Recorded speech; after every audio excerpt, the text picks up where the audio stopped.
Today, my friend, is a very special episode for a couple of different reasons.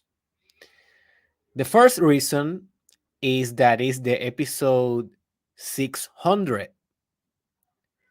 And of course, it's kind of an achievement for all of us. It has been a long journey. If you check most podcasts, they have 30 episodes, 50 episodes, maybe 100, 200. But there's not too much of them that has more than 500 episodes. And it's not about the quantity, it's not about that. It's about the quality of them, it's about the content, the truths that are inside them, enclosed, right, in the audio, enclosed in the video, if it's a video podcast. And I feel very proud of what we have been able to accomplish so far. I really believe that this is the most transformative podcast in the multiverse. I really believe it. And and I'm very grateful with you that have been here with me, maybe since when the podcast was in Spanish. You stuck with me in the transition to English, and now that we are getting more solid in English, doing a good base of episodes, more fluently, speaking in the episodes as well. I think that you are a very special person to stay with me. Also, if you are new and you discover this podcast only on English, well, you cannot listen to all the episodes. Obviously, only if you know Spanish. But I think that what I have done already in English is a very good structure and base content, and this only is going to get better and better and better. What is the future of the language of the podcast? I don't know.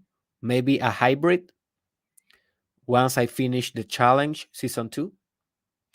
um but I will not go that further.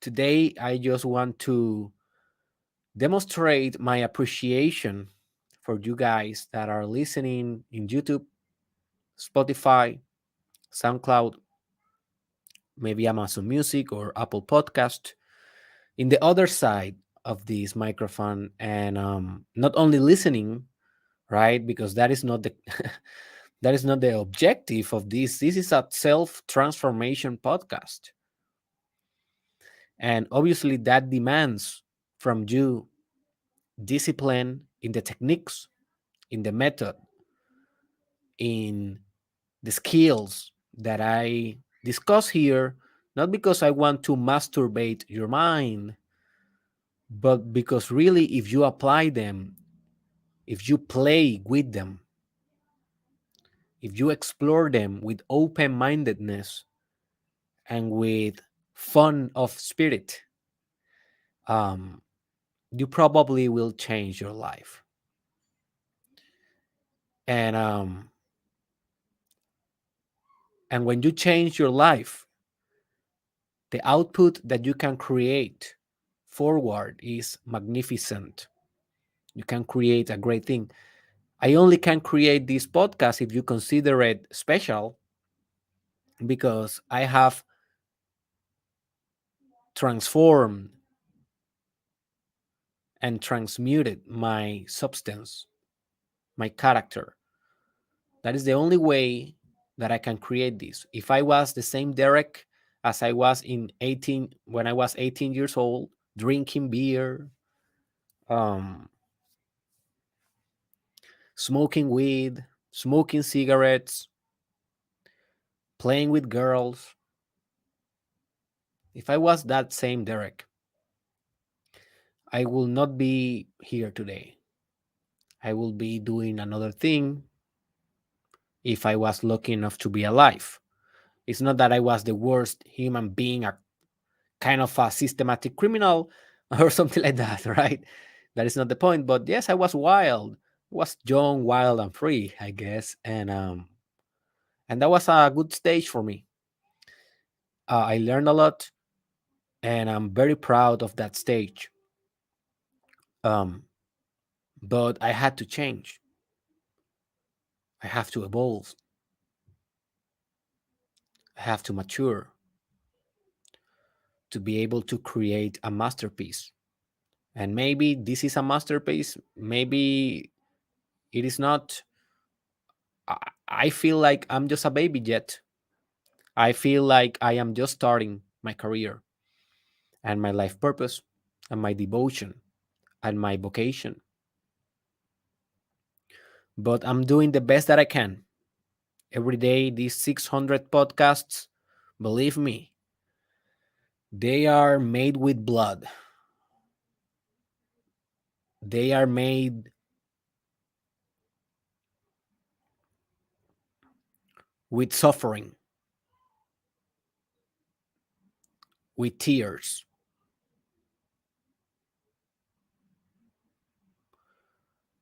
with fear, with doubts, with frustration. But at the same time, they are made with love, faith, courage, inspiration, enthusiasm, energy, creative pursuit, artistic expression, devotion, and consciousness. I think that those things, the bright sun and the dark sun, as in alchemy it is conceptualized, the dark forces and the bright light like forces, they are parallel, right? They're one and the same. They only superficially looks different, but in essence, they're the same. So you cannot do a thing without bringing everything united and synthesized as you are. And this podcast, this whole project is just a synthesized wisdom, intelligence, philosophical exploration of a guy that is just trying to know and to discover what are the best ways to grow and to evolve and to become a better human being. Yes, I have erred before. I have made some mistakes. I have said some things that I should not have say. I have offended people. I have, I don't know. Sometimes I didn't bring the information with all the facts. Sometimes I may have cognitive errors. I'm human, At the end of the day, I'm human, but I'm really proud of this whole endeavor, and I really believe that at the end of the day, we will be able to look back to this whole podcast and we will be able to say, "Oh my gotchi!" Right? I hope that, and I'm determined to continue in that uh, dream, a dream within a dream. All right, I'm dreaming inside this dream. Are you dreaming inside your dream? Are you dreaming in your mythopoetic life? Are you living your adventure, your mission?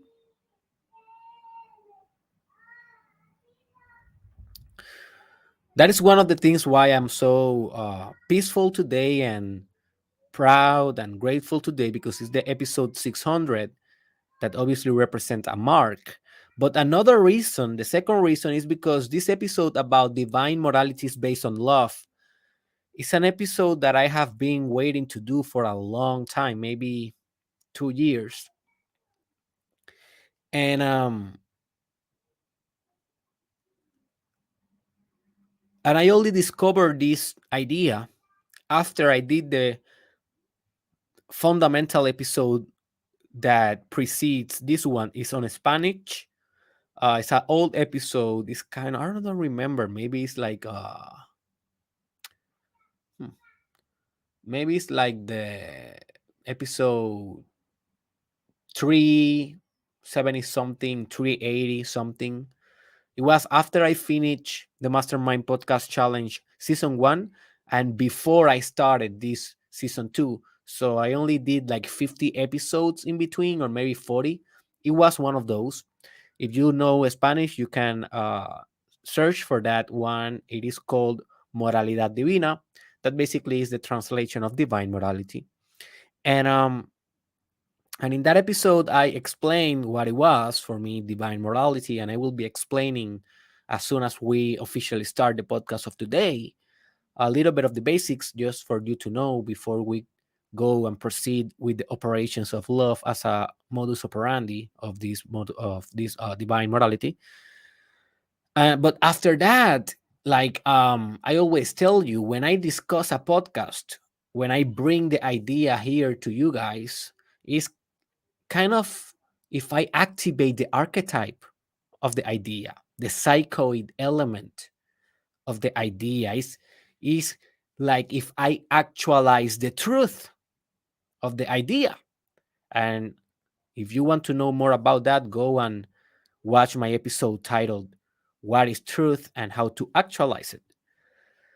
So after I did that first episode of Divine Morality, I have been meditating on it and perfectioning my divine morality as well, because it's a process. Of course, I have still remnants of conventional morality on my mind that obviously is not based on love, is based on guilt, shame, fear, doubts, and social conditionment or conditioning.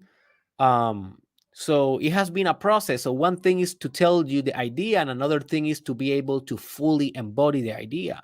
And these last 2 years after I did that first episode, I have been trying to embody this idea and make it more practical. So after I did it, this episode, I realized that the fundamental aspect of this divine morality that I was proposing, this high level of order of your moral system, it was love. And it's more sophisticated and complicated than just saying, love yourself. It's a more profound idea in practice and in theory. So I think that this is the right moment to continue moving forward. I plan in the future to do a whole course about developing divine morality. I know that in only one episode I cannot give you all the answers, and I really believe that this is an essential aspect for you to get the more self actualization as possible. Because if your moral is wrong, like your moral system is wrong, your ego will be supragrown. It's already wrong, right? The ego is never right. But your ego will be grown, more grown, because your moral is going to be pressuring it with shame and a lot of bad stuff, a lot of dark waters.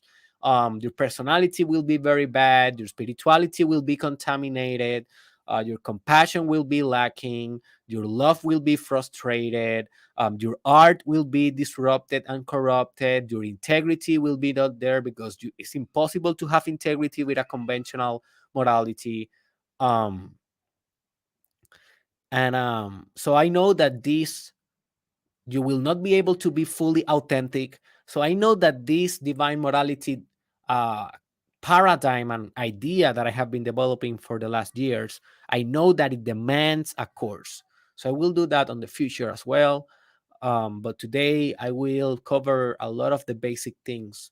And I hope that this episode will change the way that you are judging reality, and maybe you will start judging reality based on love instead of other things that are compromising your existence. Let's go, baby.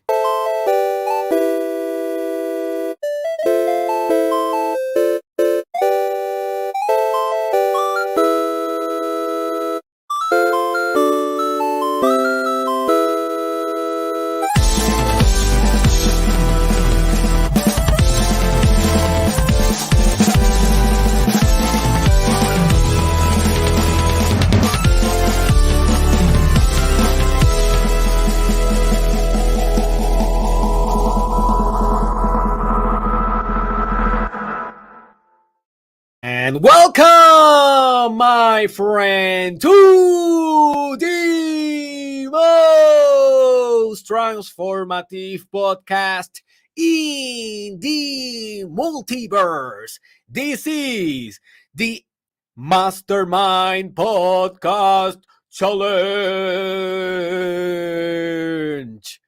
Season 2 with your host, the Papacito of Puerto Rico, Dr. Derek, and this is the episode.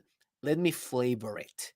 Let me just say it as if as it is something special. This is the episode 600. Oh my goji. So, my friend, let's go right to the meat of this episode. What are the basics of divine morality? As I said, you can listen to that episode if you know Spanish. If you don't know what it is, I will, in a nutshell, very simple and very quick, I will give you the basics. Divine morality is a morality that is self-engineered. It's not the morality that you adopted from your culture, from your university, from your parents, from your family, from your civilization, from the media. And obviously, morality, not divine, but just morality is basically how you judge, is the system, is the psychological system that is always judging what is bad and what is good and what is wrong, right? And it's not only judging as an impersonal kind of system, but it's also have a lot of emotional and affective subsystems that, depending on your behavior associated with those judgments, with those discernments, with those distinctions, it will give you bad or negative emotions about it, or good and positive emotions about it. So your moral system will obviously affect your emotions, your mood, your behaviors, your actions, your habits, your body armor. That is how the neurosis is stored in your body, your character, your decisions, your personality. If you study Sigmund Freud, it is called the super ego, because it's kind of more than an ego. Your ego is kind of your agency, but your super ego is kind of a big ego, because it's not only the judgments of your own ego, it's the judgment of your whole culture that is enclosed in a moral system. It's kind of a security system that culture has invented. And I don't want to say that they have invented, because it's not like culture basically said, we need to invent some psychological system. But it's something that happened just naturally, because we are social beings. Therefore, we need to socialize. Therefore, we need to socialize in a manner that is not threatening for others, in order to sustain um, social balance. So therefore, those socializations have to have rules. So therefore, we need a corporate law. We need a law, a body of law that is an external kind of security system, right? There you have the police, the judges, the lawyer. How do you tell that? The lawyers. I was about to say the liars. Maybe it's a coincidence. Maybe it's a synchronicity. Who knows? But the lawyers, you have all of that body of law in a society to function, but that is very external. But also, society need kind of an internal security system in order to control the individual agents of that society. That is morality. Morality is that kind of antivirus of the software of your mind, because obviously, if you have a virus, aka rebellion, aka a rebel personality, well, then you will disrupt the societal structures.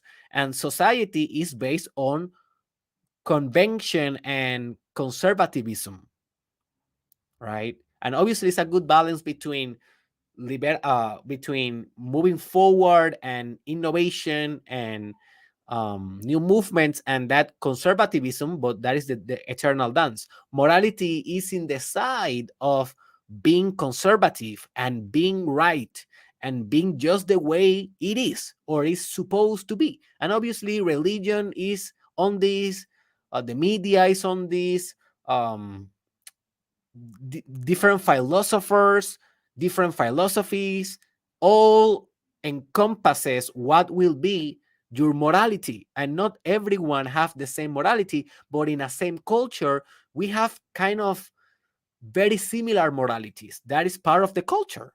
If you don't share a similar morality, you cannot share a communion, a convivence with other people, because you will not, for example, uh, if you are a radical Muslim, it's very difficult for you to share communion or convivence or social healthy relationship with a Western that is very, very westernized, like freedom, democracy, liberty of religion. Because if you are a radical Muslim, you really believe that that moral is very wrong.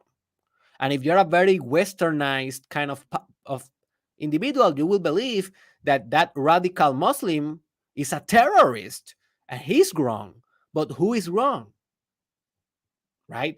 But just notice how two different morals will divide people or join people, right? So that is just conventional morality, but divine morality is self-engineered. You basically eliminate all the morality that you have. Like, this is obviously a practice. It's not like, okay, I eliminated. No, you cannot do that surgery immediately. It's kind of a practice of eliminating the morality of your culture and establishing your own morality with your own values, with your own constitutional values. And for that, go and search my episode titled Constitutional Values. And if you have more consciousness, you will do it with what I call divine constitutional values. And that is another episode that I recommend you, that is called Divine Constitutional Values, that are values that are supreme, like love, compassion, consciousness. And remember, values is the infrastructure of your moral system. Your values will determine what you think is wrong and what you think is right, good or bad. And that is one part of divine morality. Another part of the divine morality is that I recommend that the whole purpose of your moral system, of your divine moral system, is to orient you to your maximum expansion, growth, and decentralization, aka enlightenment, aka supra consciousness, universal or multiversal systems, the ultimate status that you can reach as a human slash God being. So that is the direction. One of the basics is that you engineer the values, the infrastructure of the morality. Two, you engineer the direction of your morality. What I propose is self-actualization, self-transcendence, union with everything. That I believe, this is my opinion. You don't need to adopt it. That is what I am doing. You do you. But at least make sure that you are establishing the direction. Because if you don't establish the direction of your morality, where your morality is heading you towards, believe me, someone else will. Culture will, Derek Israel will, the media, TikTok will, the movies, cinema, whatever, the church, whatever will, the new star of pop, of rock and roll, or whatever. So make sure that after a deep introspection, you say, okay, where I want my morality to bring me towards. And then you establish that.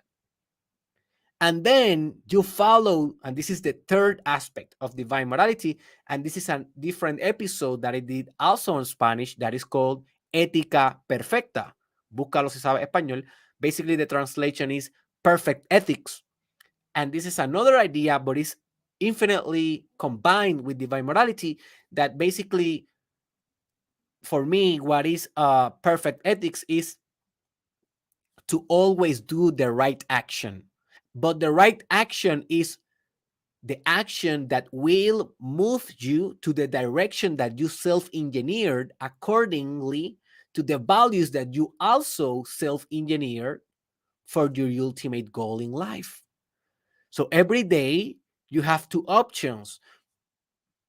In every decision that you make, you can follow your divine morality or follow your ego or follow remnants of conventional morality or follow another thing, your desire, your temptation, your lack of character. What I believe and what I conceptualize as perfect ethics, and obviously this is an utopia. You cannot never do this perfectly, but it's just an ideal and an orientating principle. The perfect ethics is just to make the right choice every time. So maybe for you, your divine morality is bringing you for maximum health, right? That is your divine morality. You self-engineer those values. That is the direction. What is your perfect ethic? Well, where every time that you go to your refrigerator and you open your refrigerator, damn that word, I practice that word, man. Your fridge. You go to your fridge and you look at the food and you say, okay, I have an ice cream here, but I have an apple here. What I should do? So you will look in your mind, and your mind will say, your desire may say, oh man, take the ice cream. Yeah.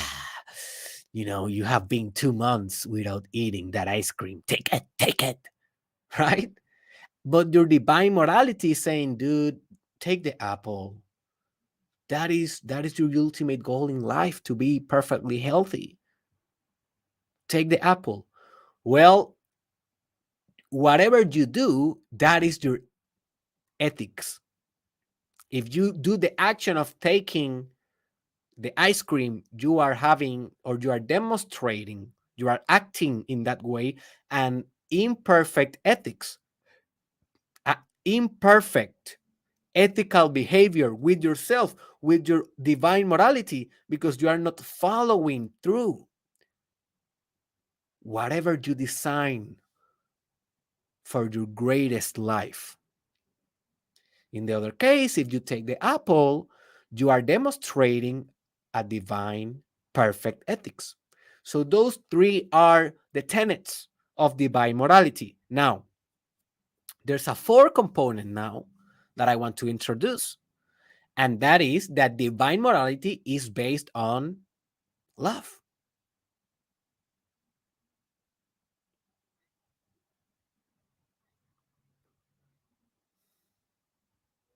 This is the basis.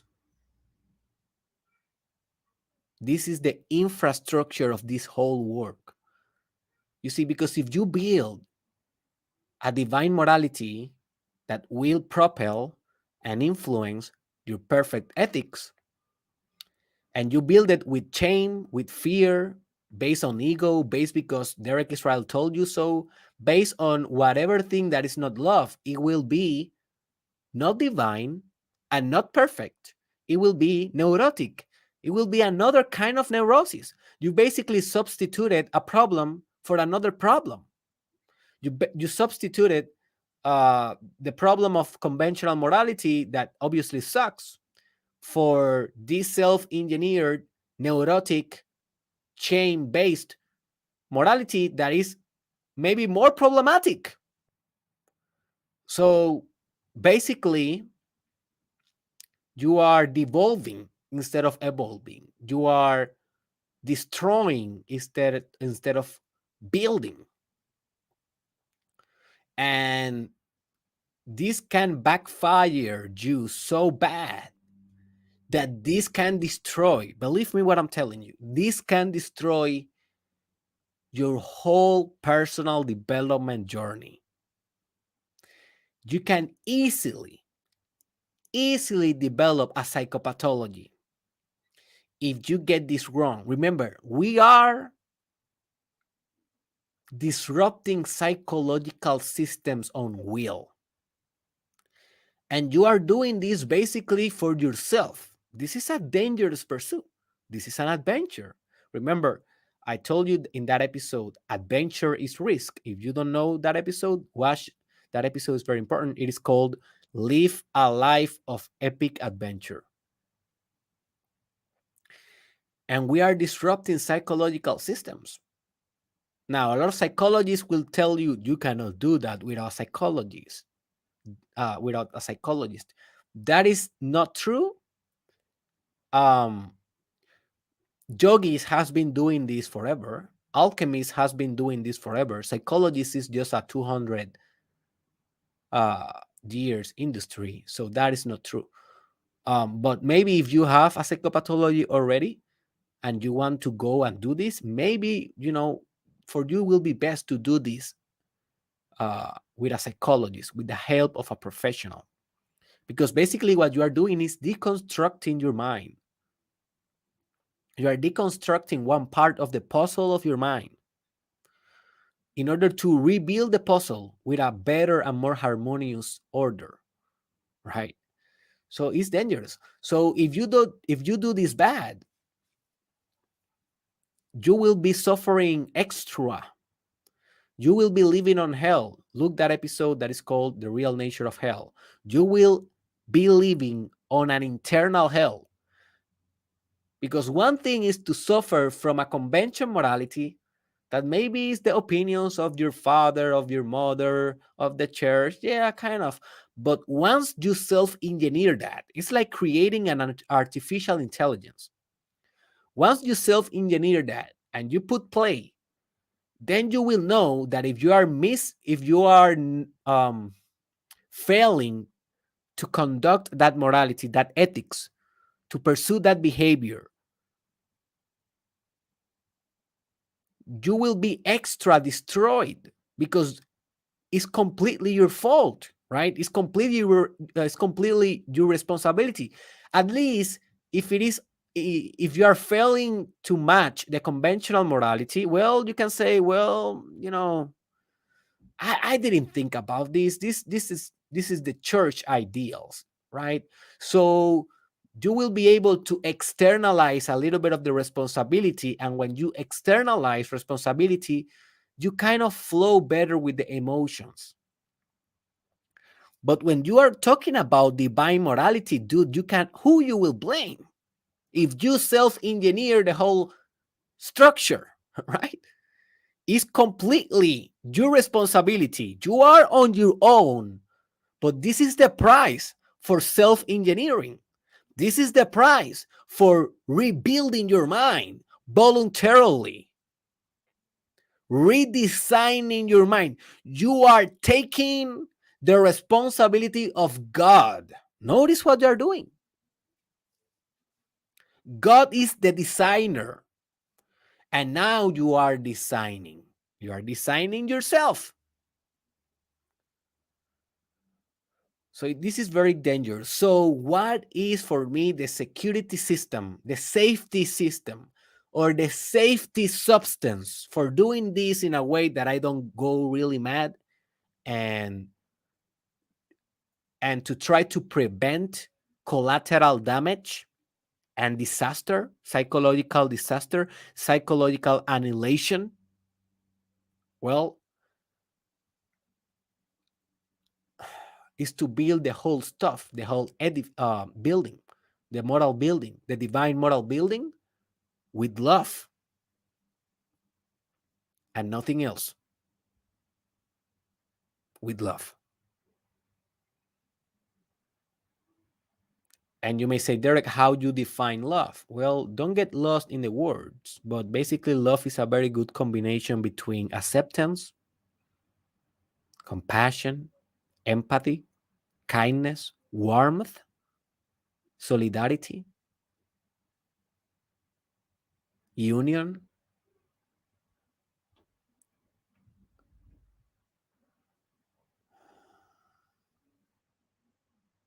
and surrender.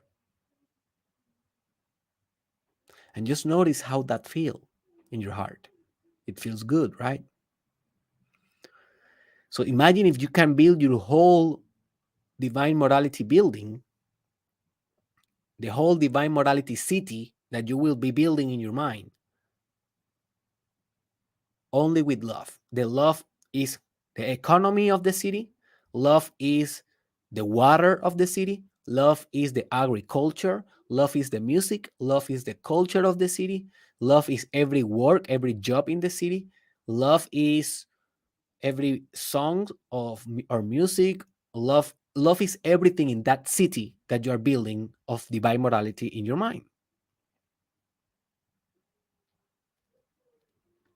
Now notice how that may work.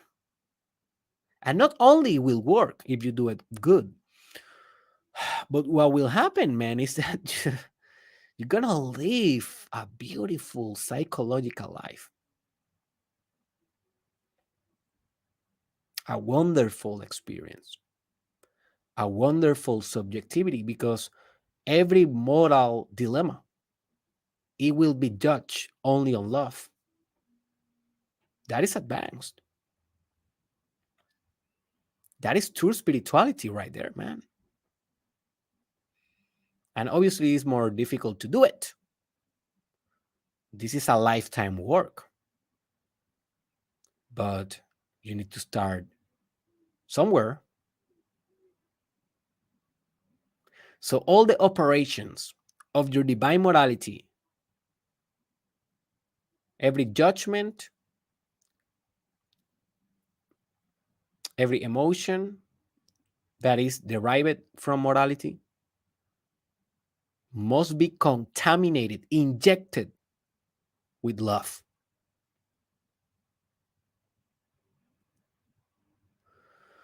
And if you want to know more about love, I seriously invite you to consider my course titled The Self Love Masterclass. In that course, I teach you exactly how to self love. And I think that is the basics of love, your self love. I don't go that deep as to develop a divine morality, but I cover all the bases for self esteem, self respect, and healing a lot of your love or your lack of love. So that is in derekisrael.com. Can go there. So, one of the ideas that I want you to actually play with it, and notice I will be now telling you more about to play with the thing, because if you take these ideas too seriously, you put a lot of pressure on yourself. And that is not what this is about. This is about play, playfulness, as if you was a child. Again, you know, God is a child. But one of the fundamental ideas is that you need to turn judgment into acceptance.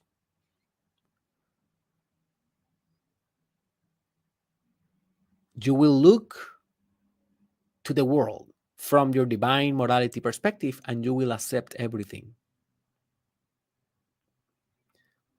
If they want to follow conventional morality, accept it.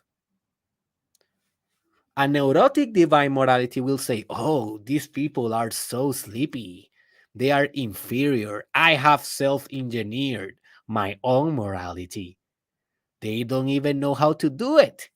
They are so unconscious. Notice you're judging. If you're really basing your divine morality on love, you will look at the world and maybe, yes, maybe they are sleeping, but you will say, wow, man, they are so asleep. I feel so much compassion for these people. They are so conscious. What can I do? What can I do to wake them up with my service,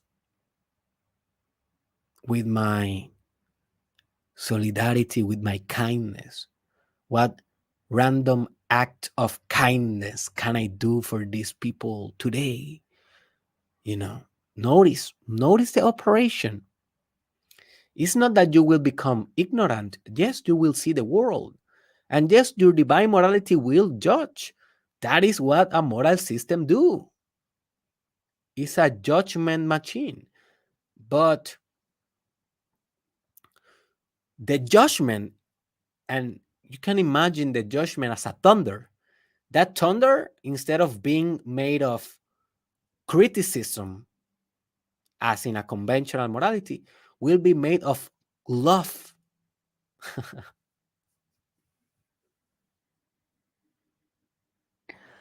So you will be launching thunders of love to the whole existence forever. You will magnetize the entire world with your love. You will electrify the entire multiverse with your electrical storm of love.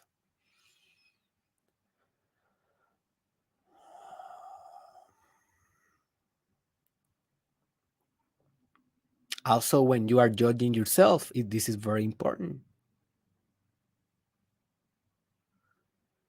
Because believe me, even when you have a divine morality, sometimes when you are doing your introspection, when you are praying, when you are doing your meditation, sometimes you will feel a self judgment. You will judge yourself.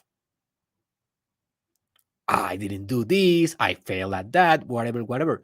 But immediately, when you feel that judgment, I, you know, if you are operating from love, as I am suggesting to you, you will receive it as a vacuum, that judgment, a vacuum of love. You will encompass that judgment with love.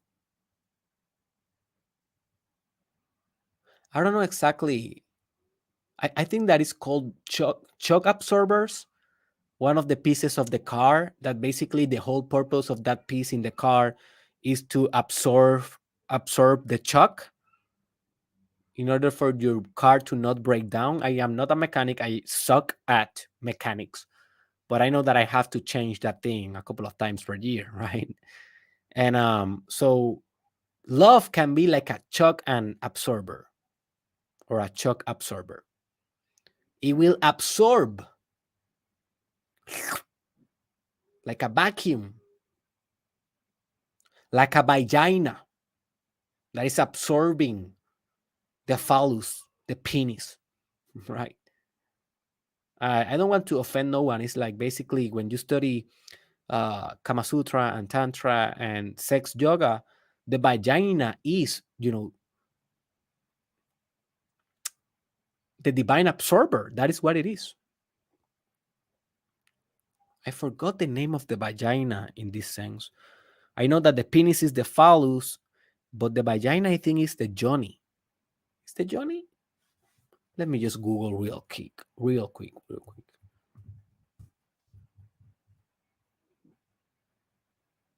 Uh, Yoga word for vagina. These are the things that yes, only happen. Yeah, the Johnny. Yeah, I was right. The Johnny. Look, search about Johnny with Y, the letter Y. Search the Johnny, and you will understand what I tried to say about the absorber. It's not about a vagina. Vagina is biological. It's about the template, the spiritual template that engenders or create a vagina. That is the Johnny, the receiver, the supreme receiver. That is why it's open. That is why the morphology of the vagina is ready to receive. So love is ready to receive. So when you suffer a judgment, you receive the judgment with love, man. You absorb. And that is the mechanism of your divine morality, a Johnny mechanism. That's kind of cool. Basically, I'm telling you that you need to substitute your conventional morality for a vagina morality. Whoa! Maybe you will remember that forever. Even if you're a man, you need to have a vagina in your morality, man. So also you need to superpose a layer of compassion in all your moral processes. This is a very important aspect. I did a very important episode about this. It is called Compassionate Your Multiverse. Watch it. But basically, compassion, man, is the savior of existence. It's a way of eliminating suffering, or I don't want to say suffering because suffering is necessary to grow, but is the unnecessary suffering. Sometimes a little bit of salt is good for the chicken, but you can put over salt and then the chicken is uneatable. You cannot eat it, right? So suffering is kind of salt. A good, a balanced portion in your food, it will make the food taste better. But if you go out of hand, you will damage the food, damage the whole culinary experience, the whole mindful eating. So remember that everything that is about your morality must be based on compassion. And always ask yourself, I am suffering more than I should be suffering? That's a very powerful question. It's not about eliminating the suffering because it's like eliminating the fire and then how you will cook. You need a little bit of fire every time, a little bit of dissatisfaction in order to continue moving forward, but not a neurotic or egoic dissatisfaction that you cannot even taste the full present moment. That is a miracle. So always ask yourself if you are suffering more than you should be suffering, and then attack that extra suffering with compassion, self compassion, and do that as a moralistic principle. That is something that is ingrained in your whole divine moral paradigm or modus operandi. That is another episode that you should be watching. That is called modus operandi. And basically, that is how a things operates, how to create things that operate in an automatic manner, because everything has a certain operation. The only thing that may not have an operation is a system itself. But that is another metaphysical subject that I will not cover here. Also, understand that love is what is beyond good and evil. Remember, conventional morality is about what is good, what is evil, according to people. People are the one that is telling you this. Religion, social institutions, politics, economical systems. If you live in a capitalist society, being a communist, being a socialist, thinking that you can not have private property, oh man, that is evil. Notice, if you live in a communist or socialist, communism is not something that exists. But if you live in a more socialistic kind of a society, and I don't think that exists too much in Earth right now, but it has existed in history, at least as an experimentation. But yes, you will believe that capitalism is greedy, evil, perverted, and just wrong. Notice how an economical system or paradigm can also influence your morality. So, love is what is beyond good and evil. Love is not good and evil, it's neither and it's both at the same time. So, love is the thing. If you love, that's it. You don't need to justify the love, you don't need to split the love, you just love. Can you love a pedophile? Well, if you have a divine morality that is based on love, you will say yes. I can love a pedophile. And notice how a conventional morality will say, man, that is so wrong. How you can love that monster? He's raping children. That is because conventional morality is not based on love. But if yours is based on love, you will say, yes, I love it, although he's a pedophile. I don't justify his actions, but I love him exactly as I love a priest or a policeman or whatever, or my own children. And this is a difficult thing, but with practice, with compassion, with shadow work, understanding that you are all the evil in the world as well, you can accomplish this state of supra divine Christ like consciousness. And if you want more information about that, go and watch my episode titled Christ Consciousness, one of the most important episodes and powerful episodes that I have ever recorded. So go beyond good and evil. Go to the way of love. Also, clean all your shame with love. If you notice, and this is an exercise that I have been practicing lately, a lot of your psychology, a lot of your inner world, it has a lot of shame. And this is not your fault. This is your society's fault. This is your culture fault. Notice how many shameful ideas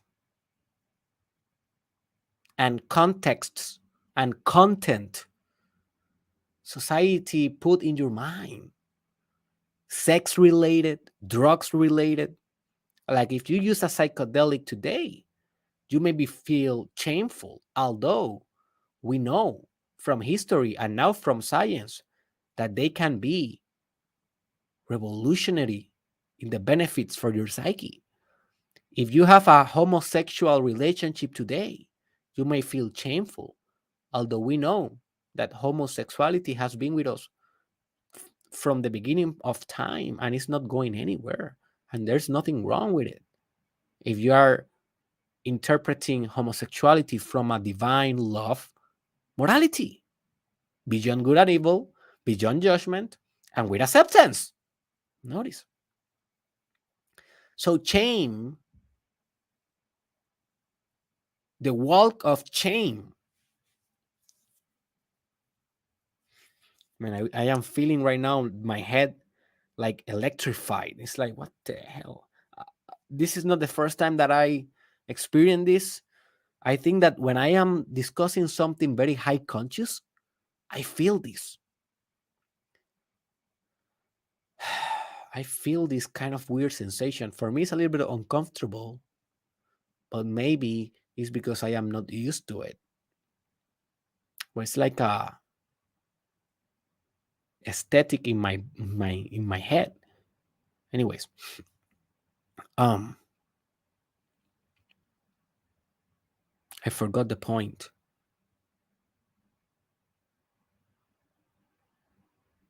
But anyways, you have been trained to be ashamed, and shame will dissolve in love. What is the opposite of shame? Acceptance. Just accept who you are. Just accept others. Just accept the present moment. Just accept, accept, accept. And acceptance comes with surrender. And surrender comes with decentralization of ego. There's no you anymore. If you want to watch a good movie that portray this walk of shame and how shame can disrupt your whole existence, your art, your life purpose, your career, your happiness, your relationships. It's a very old movie, but it's a classical movie. I just watched this movie because I am studying very profoundly cinema. If you want to know more about this, go to my episode titled Movies Are the New Church, one of the most fascinating episodes you will hear in your life. And I am studying cinema a lot, and this movie is always on the list of the most influential movies of all time. It's a very old movie, it's in black and white, but it will be worth it to you just to watch it with the perspective of shame and how shame is basically mediating everything that is happening in the movie. And the movie, it is called Eight and a Half. Eight and a Half. Just watch that movie. Very good. So love yourself perfectly, totally, absolutely, and let that love penetrate your moral dynamics, and your shame will dissolve naturally. Also, treat your discipline and your perfect ethics with love. This is the last point that I want to illustrate. Sometimes we go to our disciplinary program very serious about it. And if we fail one day on the gym, we fail one day on our work, on our creative project, on our healthy diet, whatever you are disciplined to, we self judge very hardly and we punish ourselves. We punish our soul. Don't do this, man. Treat yourself with love, even in failure. Practice this. Even when you fall short with your divine, perfect ethics and discipline, proceed with love. And you may say, Derek, but what if I become sloppy? I become weak? Because if I will be so lovable that, I will accept then to fail every day. No, dude, because if you are loving yourself, then love will become the infrastructure of discipline, and you will do the things that you are disciplined to because you love to. You see, love will change the brain. The mind is subtle matter. It will change the gross matter. Let love rule your archetypal constellation, your mythopoetical existence. Let love rule your personality. Let love be the center, the anchor, the grounding principle of your personality. Let love be the epicenter, the maximum God in the God's hierarchy of your cosmogenic spiritual relationships.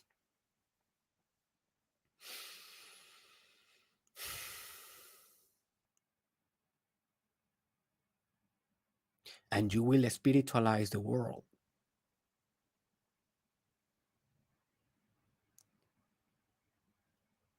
through a divine morality and perfect ethics based on love.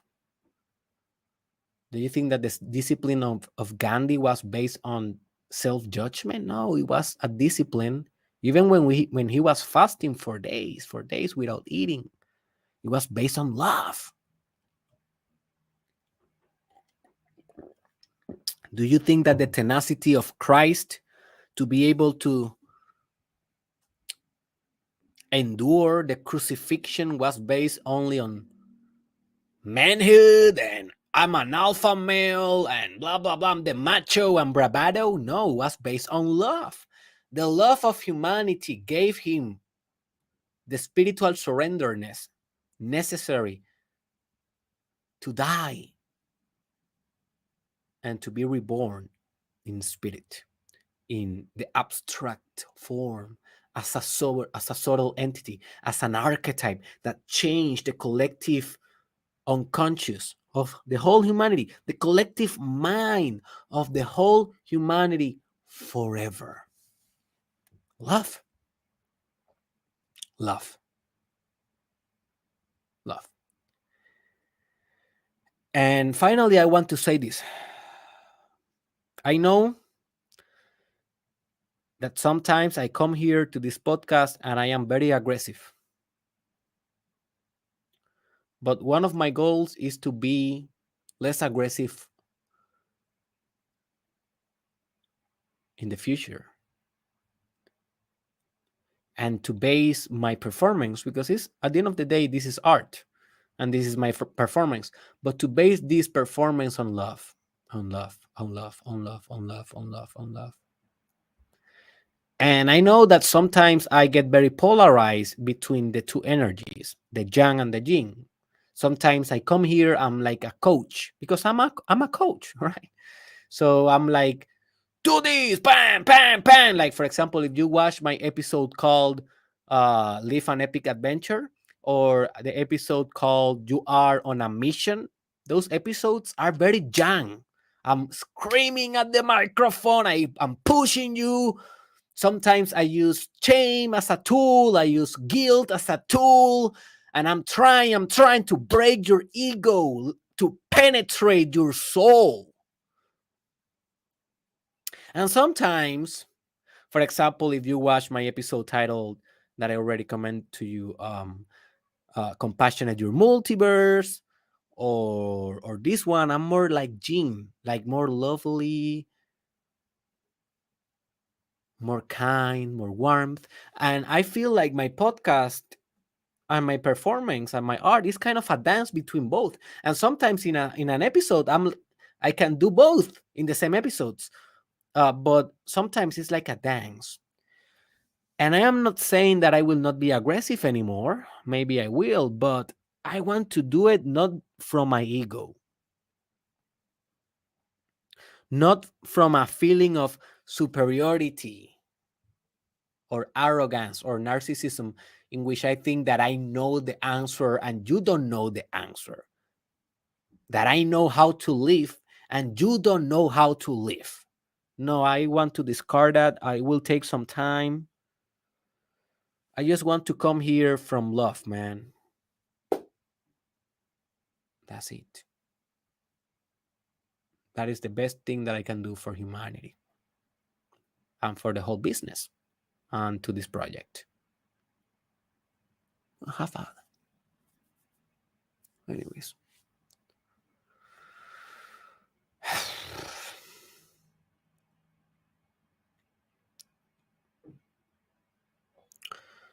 So, yeah, my friend,